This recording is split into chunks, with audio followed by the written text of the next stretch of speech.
Hi,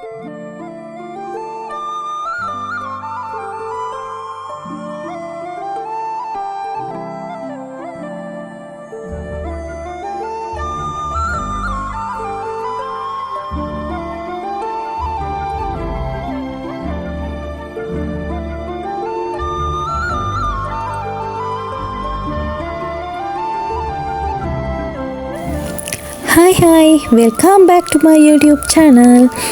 ඉතින් ඔන්න අද ගොඩ දවසකින් වීඩියෝ එකක් අරගෙන ආවා. අද නම් ඩේ vlog එකක් නෙමෙයි ගෙනාවේ. අද මම ඔයාලට ගෙනාවේ travel වීඩියෝ එකක්.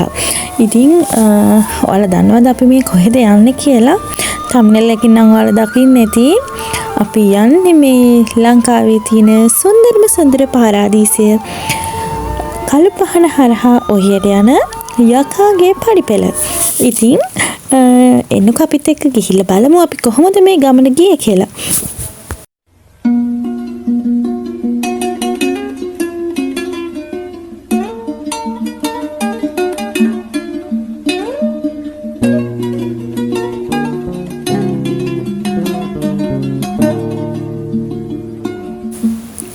ගෙදරින් පිටත් වුණ වෙලාව ඉඳන් මගක් වෙනකන් වීඩියෝස් මුකුත් ගත්තේ නැහැ. මොකද මේ පාරේ යන්න ටිකක් අපහසු නිසා අපිට හිතුණා ෆෝන් වල බැටරි ඩෙඩ් වෙයි කියලා. ඒක නිසා මග ඉඳන් තමයි මේ වීඩියෝස් ටික ගත්තේ. දැන් අපි මේ ඉන්නේ හරියටම බලංගොඩ. ඉතින් බලංගොඩ ඉඳන් මහා දුරක් නැහැ කළුපහනට. ඉතින් අපි ඕන කරන බඩු ටිකත් ඔක්කොම ලෑස්ති කරගෙන අයයි මායි අපේ බයික් එකේ අනිත් බයික් එකේ ඉතින් අපේ යාළුවෝ දෙන්න යනවා. අපි 4 දෙනා තමයි ඉතින් අද මේ ගමනට එකතු වෙලා ඉන්නේ. ඉතින් දිගටම ඉන්න වීඩියෝ එකත් එක්ක channel එක subscribe කරන්න, bell icon එක click කරලා තියාගන්න අලුත් වීඩියෝ ඔයාලට බලන්න පුළුවන් අපි එකේ. එහෙනම් ඔන්න අපි දැන් ඇවිල්ලා ඉන්නේ හල්දුම් මුල්ල කියන ප්‍රදේශ කොට්ටාශයට. ඉතින් කළුපහනට යන්න කලින් අන්තිමට හම්බෙන ෂෙඩ් එක තමයි මේක. මට මතක විදිහට. ඉතින් මෙතනින් අපි තෙල් ගහගෙන ඉවර වෙලා දැන් කළුපහනට කිට්ටු කරලා ඉන්නේ. මේක තමයි කළුපහන හන්දිය. ඉතින් මේ පාලමෙන් එහා පැත්තේ තමයි අපි යන සුන්දර පාරාදීසයට හැරෙන තැන තියෙන්නේ. ඉතින් ඔන්න ඔය විදිහට තමයි අපි පාලම පහු කරගෙන ඉස්සරහට ආවේ. අපි බලමු ඉතින් හැමෝම කියන ලස්සන පාරාදීසය මොන තරම් ලස්සනද කියලා. දැන් අපි ගොඩක් ලඟ වෙලා ඉන්නේ එතනට. මෙතනින් මෙන්න මෙතන තමයි කළුපහන හන්දිය කියන්නේ. මෙතනින් උඩට තමයි ලංකාවේ තියෙන ලස්සනම පාර පිහිටලා තියෙන්නේ.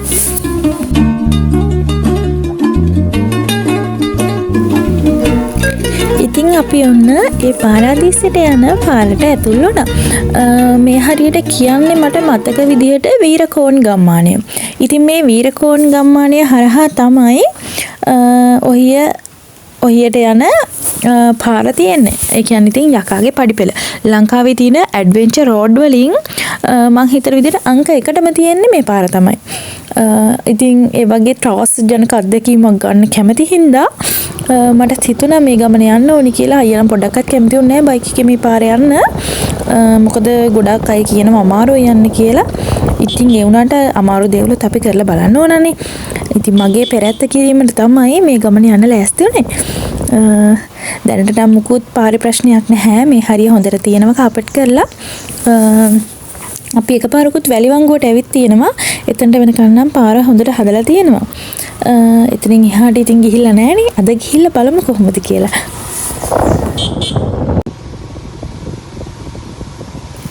පහුගිය ටිකේ වැස්සත් එක්ක ඉතින් පුංචි තිය පාරවල් හරියට තියෙනවා. ඉතින් මේ පරිසරය නම් මාරම ලස්සනයි. හරිම නිස්කලංකයි. හැබැයි ඉතින් මේ හරිය ටිකක් දුෂ්කරයි.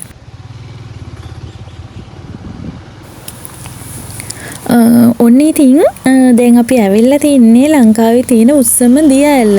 බඹරකන්ද දිය ඇල්ල ළඟට. අපි ඉතින් කට්ටියත් එක්ක මෙතන චුට්ටක් නැවතුණා. නැවතිලා ඉතින් දන්නේ නැද්ද ඉතින් ට්‍රිප් එකක් අහම හැමෝගෙම ප්‍රථම රාජකාරියේ මතක සටහන් ගන්න එකනේ. ඉතින් අපි කට්ටියත් මෙතන ඉඳලා ෆොටෝස් ටිකක් එහෙම අරගෙන මේ පරිසරයේ චුට්ටක් බලලා ඉවරලා දැන් ඉතින් මේ බඹරකන්ද හරහා උඩට යන්න තමයි හදන්නේ. බලන්නකෝ මේ ෆයිනස් ගස් වලට මම නම් මාරම ආසයි. ඒවා යට අර වෙලිච්ච කොළ වැහැලා තිනකොට හරි ලස්සනයි. හැබැයි මේවයි ඇවිදින්න බෑ ලිස්සනවා. ගිය පාර ආපුලේ මම මෙතන නැවතිලා ෆොටෝස් ටිකක් ගත්තා. අද නම් ඉතින් නැවතුන්නේ නැහැ. මොකද අපිට ගොඩක් දුර යන්න තියෙනවානේ. ඉතින් සගයෝ දෙන්නවත් පොඩ්ඩක් ඉස්සර කරලා අපි දෙන්න හිමින් ගමන ආරම්භ කරා ඉතින්.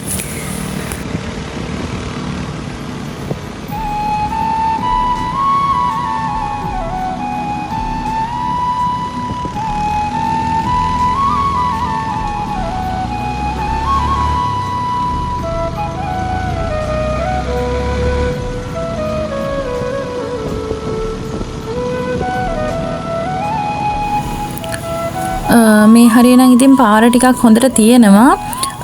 දැන් ඉතින් අපි මේ බඹරකන්ද ඇල්ල උඩ හරියට ඇවිල්ලා ඉන්නේ. මේ පාරේ යනකොට තියෙනවා මේ බඹරකන්ද ඇල්ල පටන් ගැම්ම.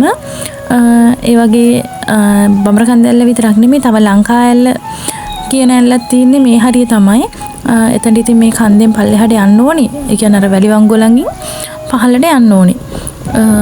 ඉතින් මේ බලන්නකො හැමතැනම වතුර පාරවල් මේ පහුගිය ටිකේ වැස්ස නිසා හරි ලස්සනයි ඉතින් මේ පරිසරය.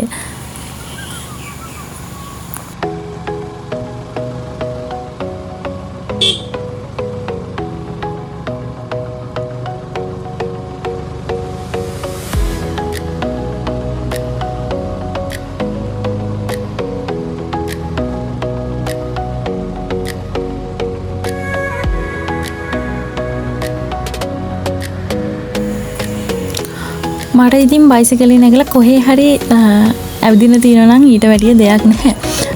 මම කැමති ඉතින් අපේ ලංකාවේ ලස්සන තැන් බලන්න, ලස්සන මතක ජීවිතේට අලුත් මතක එකතු කරගන්න. ඉතින් අපි දෙන්න ඉතින් හම්බුන දවසේ ඉඳන් මේ වෙනකන් ලංකාවේ ගොඩාක් තැන්වල ඇවිදින්න ගිහින් තියෙනවා. ඉතින් කවදාවත් ගියේ නැති තැනක තමයි හැම වෙලාවෙම අපි යන්න try කරන්නේ. මේ පාරේ ඉතින් වැලිවංගොඩ වෙනකන් කලින් ඇවිල්ලා තිබුණාට අපි එතනින් එහාට ගිහිල්ලා නැහැ. ඉතින් මට හිතුණා ඔයාලත් එක්ක මේ දේවල් බෙදා ගන්න ඕනි කියලා. ඒකයි ඉතින් බලන්නකෝ හරි ලස්සන මාරම ලස්සන තියෙන මේ පරිසරය නම් මට ඇත්තටම මෙහි මේ ගයක් හදාගෙන නවතින්න තිබුණා නම් කියලා හිතන තරමටම හරි මනස්කාන්ත පරිසරයක් මේක. මේ දෙන්නත් ඉතින් අපේ ඕන දෙයකට එනවා. කොයි හරි යන් කිව්ව ගමන් ඕන වෙලාවක already.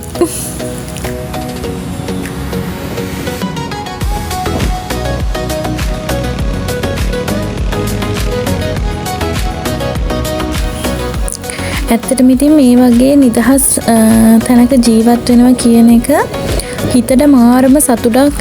හැබැයි ඉතින් ජීවිතයේ දුෂ්කර කටුක දැන් ඒ හැම දෙයකටම හුරු වෙන්න පුළුවන් නම් විතරක් ඕනි අපි මේ වගේ තැනක ජීවත් වෙන්න තීරණය කරන්න. මොකද අපි නගරයත් එක්ක බැඳිලා ඒ දේවල් වලට හුරු වෙලා නිසා මේම තැනක ජීවත් වෙනවා කියන එක නගරයක ජීවත් වෙන කෙනෙක්ට පොඩි නෙමෙයි ගොඩක් අමාරු වැඩක්. ඒ වුණාට ඉතින් මම නම් එහෙම ලොකු දෙයක් නැහැ. මම හරි කැමති නිස්කලංක තැනක ඉන්න.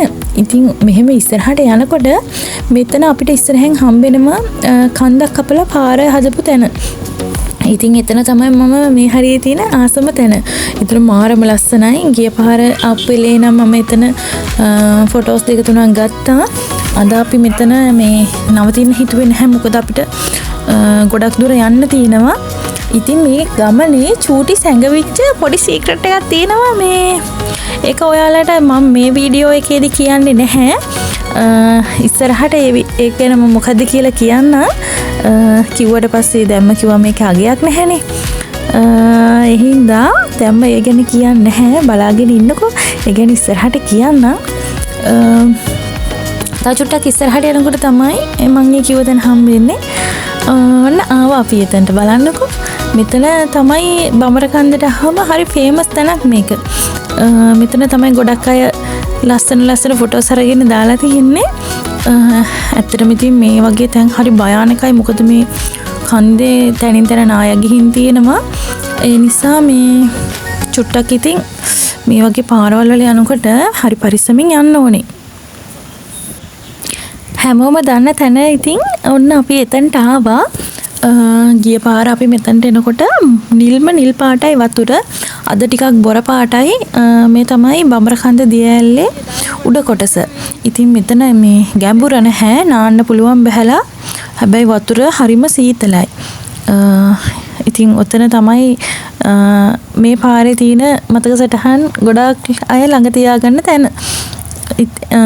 මේ හරියේ ඉතින් ආයි කන්ද නාය ගිහිල්ලාද කොහෙද මේ මඩ වෙලා තිනවා. ගිය පාර අපි එනකොට මෙහෙන් ගල් දාලා තිබ්බා. හැබැයි කාපට් එකක් දාලා තිනවා සාමාන්‍ය විදිහට. නමුත් ඒක සාර්ථක නැහැ. මේ පාර ඉතින් මම කියන්නේ කාපට් කරනවට වඩා තිබුණ විදිහට තියෙන එක හොඳයි. මොකද අර මේ ඇඩ්වෙන්චර් ගතිය නැති වෙනවා මේක හැදුවට පස්සේ. ඉතින් ඒ වගේ දේවලුත් තියෙන්න ඕනේ. එතකොට තමයි පරිසරයේ ලස්සන ඒ විදිහට රැකෙන්නේ. ඔන්න ඉතින් දැන් අපි වැලිවංගුවට ඇවිල්ලා තින්නේ. හැබැයි දැන් නම් වැලිවංගුවේ වැලි නැහැ. වැලිවංගුවේ දැන් තියෙන්නේ කාපට් එක. ඉතින් අර වැලිවංගුව කියන මේ ඒ දේ බලන්න දෙයක් නැහැ දැන් මෙතන. ඇත්තටම වැලිවංගුව කියන එකේ අඩුම තරමේ මට හිතන විදිහට නම් මේ කාපට් එක වැලිවංගුව තියෙන හරියේ නොදා ඉතුරු ටිකේ හරි දාන්න තිබුණා. එහෙනම් මේ වැලිවංගුව කියන නමත් එක්ක බැඳෙන සංකල්පය ඒ විදිහටම තියාගන්න තිබුණා. දැන් ඉතින් කාපට් එකක් නිසා වැලිවංගුවක් නම් අපිට දකින්න නැහැ. අපි ඉතින් වැලිවංගුව ළඟ චුට්ටක් කියලා ඉඳියා. ඉඳලිවල අපි ඉස්සරහට දැන් ඇවිත් ඉන්නේ. එතන නැවතුන වීඩියෝස් මුකුත් දැම්මේ නැහැ. මොකද අපි වීඩියෝස් වලට වඩා ෆොටෝස් තමයි එතන ගැහුවේ. මේ හරිය ඉතින් ඔක්කොම ටැමිල් අය තමයි ඉන්නේ. ගෙවල් කියන්නේ ඔය ටැමිල් අයගේ ගෙවල් තමයි තියෙන්නේ. ඉස්සරහ කන්ද ඉතින් මීදුමෙන් වැහිලා තියෙනවා. දැන් ඉතින් ඔන්න යකාගේ පඩිපෙළ තමයි. මේ හරිය ඉතින් ආයි මට හිතන විදිහට ඔහියට යනකම්ම මේ වගේ වෙන්නේ නැති. දිගටම ගල් තියෙන්නේ. ඇත්තටම මාර අමාරුයි මේ ගල් උඩින් බයික් එක යනවා කියන්නේ. පදින කෙනාට වඩා පිටිපස්සේ ඉන්න කෙනාට තමයි අමාරු. මොකද අපි ලොකු බෑග් එකකුත් අරගෙන යන්නේ. එතකොට බෑග් එකේ බරත් එක්ක කන්දක් නගිනකොට බයික් එකේ එතකොට බර එන්නේ පිටිපස්සට. ඉස්සරහ උඩ යන්න බලනවා දෙතුන් පාරක් මෙහෙම වුණා. ඉතින් සමහර තැන්වලදී අපිට බහැලා යන්න පවා සිද්ධ වුණා. Made it out alive, but I think I lost it. Said that I was fine, said it from the coffin. Remember how I died when you started walking. That's my life. That's my අපි ඉතින් episode bike එකයි TVS Sentok bike එකයි තමයි ආවේ. ඇත්තටම ඉතින් බයිසිකලේ යන්න බැරි කමක් නැහැ මේ පාරේ යන්න පුළුවන්. හැබැයි ඉතින් දෙන්නෙක් යනවට වඩා තනි තනියම යනවා නම් තමයි පහසු. දෙන්නෙක් යන්න අමාරුයි මේ පාරේ. බයික් එකක. ඉතින් ඔයාලත් බයික් එකේ යකාගේ පඩිපෙළේ යන්න හිතාගෙන ඉන්නවා නම් පුළුවන් නම් බයික් එකේ එක්කෙනෙක් යන්න බලන්න. දෙන්නෙක් යනවා කියන්නේ ඒක පොඩි රිස්ක් එකක් තියෙනවා. ඒ නිසා ඉතින් යන්න පුළුවන්. ඉතින් බැරි නැහැ. ඉතින් අපි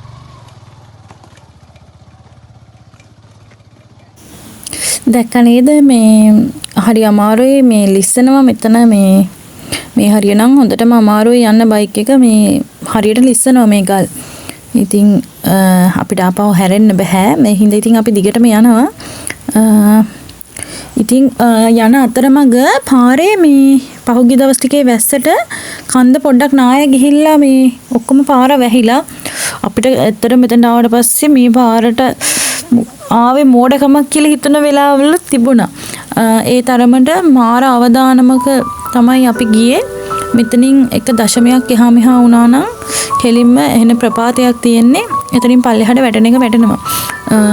හැරෙන්න බැරි කමට ආව මිසක් ඇත්තටම හැරිලා යන්න හිතුණු අවස්ථා 2-3ක්ම තිබුණා. කොහොම හරි ඉතින් අල්ලලා බයිසිකලේ මේ ගත්තා. මේ නාය ගිහිල්ලා තියෙන තැන් මෙතන හරියට එරෙනවා. ඉතින් හරිම අවදානම් මේ ගමන ඕන දෙයකට මුහුණ දෙන්න පුළුවන් කට්ටිය විතරක් අනිවාර්යෙන් මේ වගේ තැන්වල යන්න. අපේ සිරී නම් ගොඩක් බය වුණා මේ වෙලාවේ. මේ ඇත්තටම එයා කතා කරෙත් නැහැ. මේ බය වෙලා හින්දාද මන්දා ඉස්සරහට යනකොට ඉතින් මීදුම හොඳටම බලන්නකෝ මේ හරියේ එනකොට අපි කොහොමත් දැන් වෙලාව 12 මාරට විතර. ඉතින් 12 මාරට විතර මේ වගේ අඳුරුයි මීදුම හින්දා ඉතින් සම්පූර්ණයෙන් පාර වැහෙන වෙලාවලුත් තියෙනවා. තව දෙයක් කියන්න ඕනේ ඔයාලා මේ වගේ ගමනක් යනකොට කඩවල් වලින් නම් කෑම කන්න හිතන්නවත් එපා. මොකද මායි අයියයි ලොකු අමාරුවක වැටුණා. අපි මේ පාරට දාන්න කලින් මේන් රෝඩ් එකේ පාරකින් කෑම ගත්තා. එතන කෑම පොඩ්ඩක් අපිට අවුල් ගියා. අයියටයි මටයි දෙන්නටම ලොකු බඩේ අමාරුවක් හැදුණා මේ පාරේ යනකොට. ඉතින් ටොයිලට් එකක්වත් මොනවත් නැහැ. හරිම අමාරුවෙන් අපහසුතාවයෙන් තමයි ගියේ. ඉතින් බඩේ වේදනාවත් එක්ක මේ ගමන අපිට ගොඩාක් දුෂ්කර වුණා. නමුත් අපිට හැරෙන්න බෑ අපි ඇවිල්ලා තියෙන දුරත් එක්ක.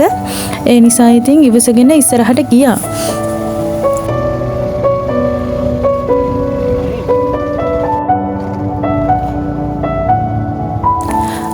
ඉතින් ඒ අපි නැවතුන තැන වගේ තව ටිකක් ඉස්සරහට යනකොට අපිට හම්බෙනවා මේ පාර දෙකට බෙදෙන තැන. එතනින් උඩ පාර කෙලින්ම හෝර්න් ප්ලේස් වලට යන්න පුළුවන්. පහළ පාරේ ගියොත් ඔහියට යන්න පුළුවන්. ඉතින් අපි පහළ පාරේ තමයි අද යන්නේ. මොකද අපි නවතින්න තීරණය කරලා තියෙන බොරලන්දේ. ඉතින් මේ අපිට පහළ පාරෙන් ගියහම එතනට යන්න ළඟයි. ඉතින් ඔයාලත් යනවා නම් මේ එතන මේ නවතින තැන කලින් බුක් කරගෙන යනවා නම් ගොඩක් හොඳයි. මොකද මේ ගිහිල්ලා හොයාගන්න එක මේ අපහසුයි. ඉතින් ෂූට් එකක් කියලාද හිතුවේ? නෑ ඉතින් මේ තමයි ලංකා ඇල්ලේ උඩ කොටස. ඉතින් මෙතන මාර ලස්සනයි. අපි ඉතින් එතනට ඇවිල්ලා ෆොටෝස් ගැහුවා, වීඩියෝස් ගත්තා. මේ තියන්නේ මෙහි පිපිලා තියෙන ලස්සන මල් జాතියක්, කැලෑ මල් జాතියක්. ඉතින් මල් මිටකුත් කඩාගෙන අපි හිමින් පහලට ආවා. ඉතින් දැන් වීඩියෝ එක මට ඉවර කරන්න වෙනවා. මොකද ඉතුරු වීඩියෝ මොනවත් ගන්න හම්බුන්නේ නැහැ. මේ අපේ ෆෝන් ඔක්කොගෙම බැටරි බැස්සා.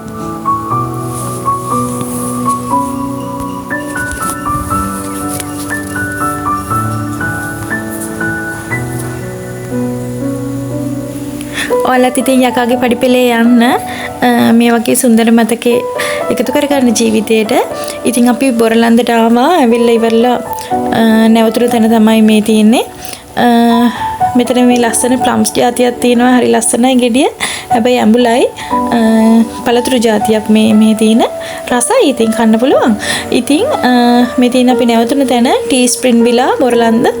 ඉතින් මේක ප්‍රොමෝෂන් එකක් නන්නේ මේ. අපිට හොඳ කස්ටමර් සර්විස් එකක් ලබා දුන්නා. මෙයාලගේ තැන හරි ක්ලීන්, හරි ලස්සනයි. ඉතින් එහෙනම් මට හිතුණා ඔයාලට එතනත් කියන්න. ඔයාලත් ඉතින් එන්න. අපි ඉතින් දවස් 3ක් ගත කරලා ගෙදර යන අතරතුර දවල් කෑමට නැවතුණා. ඉතින් එතන ගත්ත පින්තූර කීපයක් තමයි මේ. එහෙනම් අලුත් වීඩියෝ එකකින් හම්බෙමු. ගින් එන්න.